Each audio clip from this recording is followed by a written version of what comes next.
Good morning. Please join me in standing for the Pledge of Allegiance.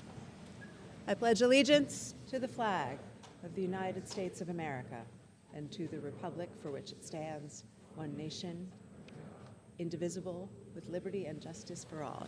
And here's Charlie with the announcements. Good morning, everyone, and happy Monday. It is November 17th, and it is a white day. All health classes are to report to South Church for class today.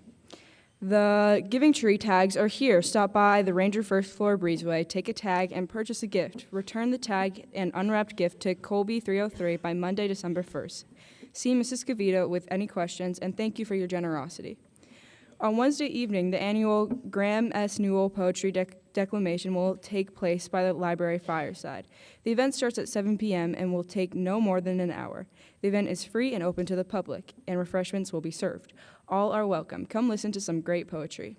Today is the last chance to purchase gratitude grams. Find the table in the cafeteria at lunch. Just $1 for regular, $30 for premium to express your gratitude to someone here.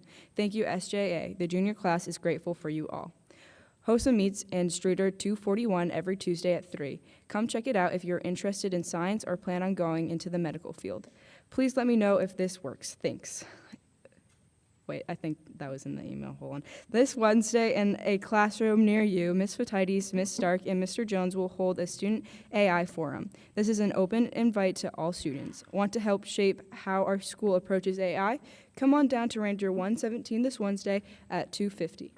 Do you like indie rock or metal music? If so, check out the concert happening in Fuller Hall featuring Mothwoman, Maestra, and other performers. It will start at 6 p.m. on Friday, November 21st. Hope to see you there. The Holcomb Advisory thanks you for supporting our Variety Day in honor of deployed soldiers. You can still help by adding care package items, greeting cards, or handmade ornaments to the box outside of Streeter 251 from now until December 5th. A full list of items needed is displayed above the box. However, some ideas are hard candy, hot chocolate, ramen, trail mix, eye drops, playing cards, traveling games, and toothbrushes, and travel-sized baby wipes. As part of her capstone project, Angela Lumbra is seeking specific items. Beginning today and running through Tuesday, November 25th, there will be boxes in the Fieldhouse lobby in Colby 206 for donations that will be sent to a nonprofit volunteer program called Sound of a Smile. They're looking for boys' cleats sizes 5 through 12, school supplies, and books for all ages. Angela volunteered with Sound of a Smile last summer and knows firsthand how important these items are, so please consider donating. Happy birthday today to Elizabeth Molina, Tegan Berquist, and Elliot Mellon. Happy birthday.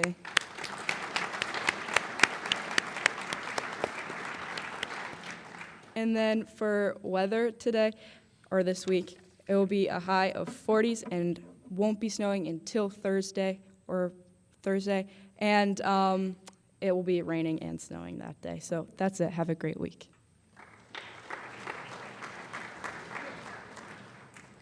Thank you, Charlie. A couple of late announcements. Congratulations to the 2025 All-Metro Girls Soccer teams. First team, Jaden Bunnell, Addison Ely, Avery Gelwicks, and Ellie Reed. Second team, Emily Clark and Lucy Moriarty. And honorable mention, Thea Gilbert. Congratulations, girls. Nice.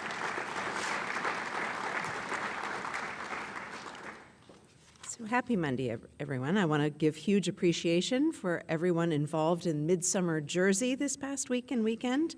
It was fabulous. I don't remember the last time I saw so many of you having that much fun on stage. So let's give everyone in Academy Theater a big hand. Nice work.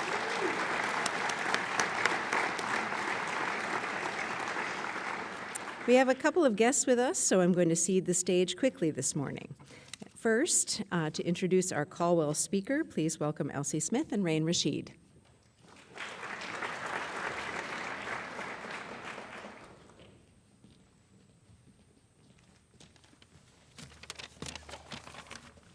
Hi, I'm Rain. And my name is Elsie, and we are up here this morning to talk about who is on campus today. Yesterday evening, we attended a presentation given by Albania's former Minister of Foreign Affairs, Dietmar Bushati. For those who do not know, the Minister of Foreign Affairs represents a government's or country's interests on the global stage, working with other diplomats to secure, protect, and support relations with other nations as a curator of foreign policy. For us Americans in the room, this is the role of Secretary of State here in the United States. To understand what Mr. Bushati talked about yesterday, we have to understand a little bit of modern Albanian history. In 1912, the Albanian uprising against the Young Turks' policies in the Ottoman Empire in the years before sparked the First Albanian War. This Albanian uprising was unsuccessful, unfortunately, but the successful Albanian revolt in 1912 secured Albanian independence from the Ottoman Empire on July 29, 1913. Jumping ahead a bit to 1944, a man named Enver Hoxha became Albania's chief of state. Hoxha deeply admired Soviet dictator Joseph Stalin, and as such, Hoxha became a dictator himself, ruling Albania with an iron fist for over 40 years. During Hoxha's time as the head of Albania's government, Albania adopted policies to try and consolidate Hoxha's power, such as the killings of anti-communists. The latter part of Hoxha's dictatorship was the Albania that Mr. Bushati grew up under. After the end of Hoxha's regime, Ramiz Alia of the Socialist Party became Albania's first president in 1985. He attempted to follow in Hoxha's footsteps. However, communism's collapse across Europe was increasing, and Albania was changing. In 1989, the country witnessed a sharp rise in political activism, mostly among Albanian youth and students. While Ramiz Alia and the Socialist Party had a strong hold on the parliament after the first multi-party elections of 1991, the Democratic Party defeated them in the parliamentary elections of 1992. Pyramid schemes became prominent, with economic and financial resources widely supported by the Albanian government, with anywhere from 1/6 to 1/3 of Albania's population participating. Sali Berisha, Albania's president at the time, defended these schemes, claiming they were large investment firms. This led to collapse in 1996 with violent protests in February of 1997. Berisha and Aleksandar Meksi, the Prime Minister of Albania, resigned. Albania now, however, is thriving more than ever. In 2009, Albania obtained membership in NATO. While Albania is not yet a part of the European Union just yet, they are granted official candidate status in June of 2014. Edi Rama of Albania's Socialist Party won in the 2013, 2017, and 2021 parliamentary elections. Since then, Albania has achieved the fourth lowest unemployment rate in the Balkans. Rama has also placed a heavy importance on gender equality. Since then, the Socialist Party has been the ruling party of Albania. Last night, much of Mr. Bushati's talk was on European Union-United States relations, specifically how Europe is changing as we move forward in history, how the United States is changing, and how the two are quickly changing each other due to political events, issues relating to economics, etc. There were mentions of the Truman Doctrine and how it affects Europe, reparations in the Balkan states and the Mediterranean, the Yugoslav wars in the 1990s, BRICS, the war in Ukraine and Russia's ongoing path, and much, much more. Those of us who were there last night are very grateful to Mr. Bushati for taking the time to come here to our school and to teach us about how Europe and the United States are especially important to each other on the world stage for political stability. And to those who could not make it to the presentation last night, we hope that this will interest you to look into these issues for yourself. Thank you.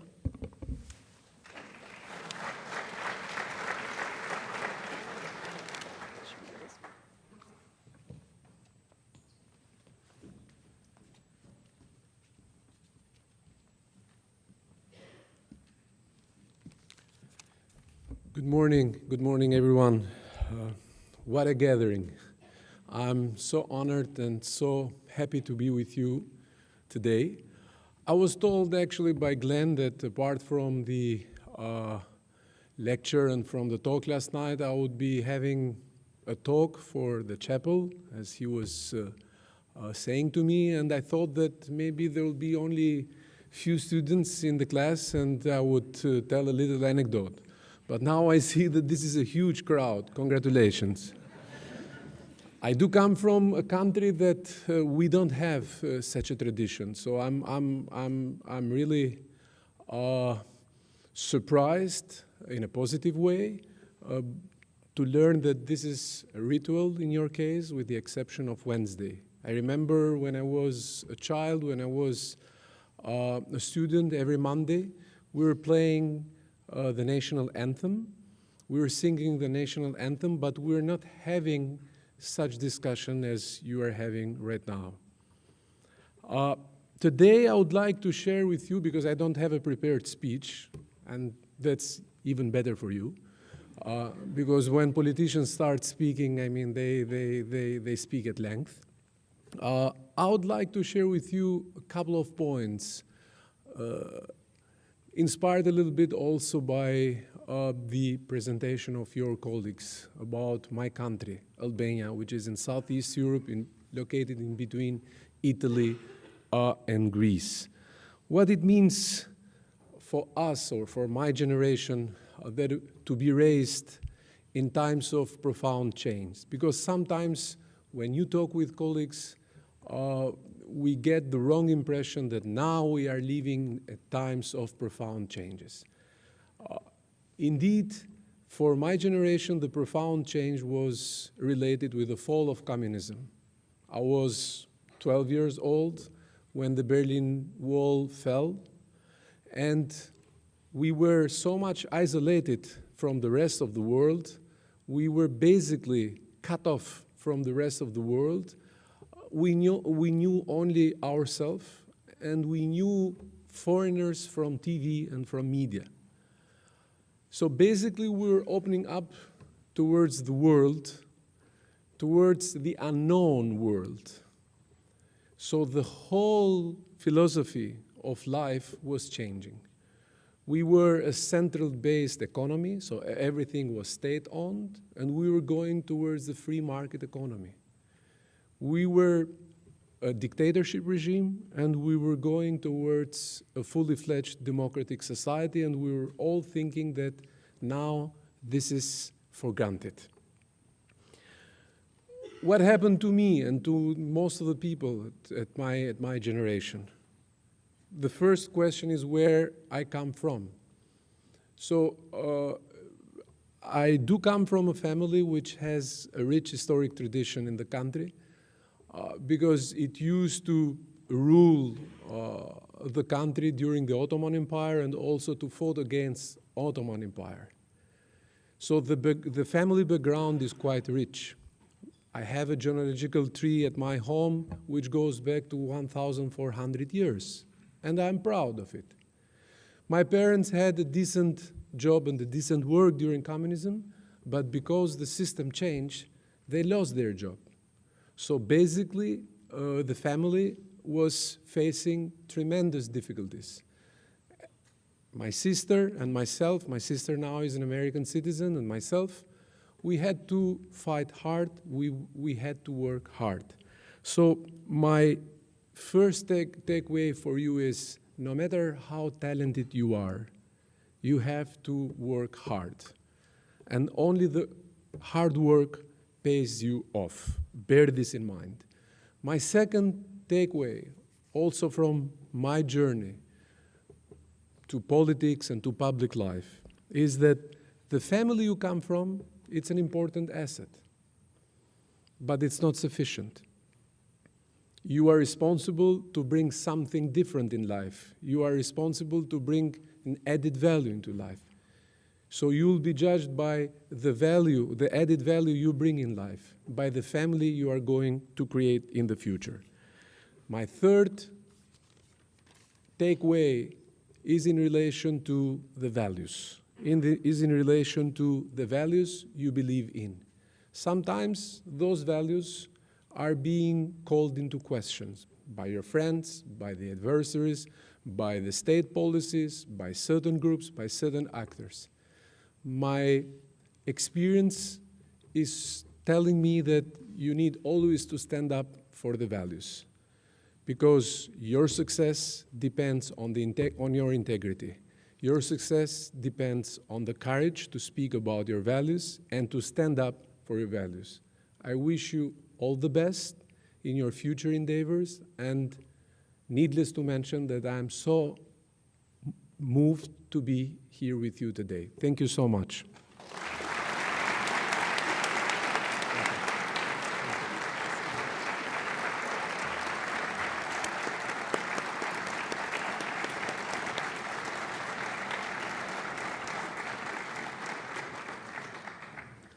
Thank you so much. We are so fortunate to have the things that we have here, the visitors, the programs. So thank you, Mr. Arain, for bringing Ambassador Bouchard here. Now, to play us into our week, please welcome our Musical Monday guest, Misha Cherkoff. Come on up.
Very nicely done. Thank you so much, Misha, for that start to our week. Have a great week, everybody. Stay warm. Faculty.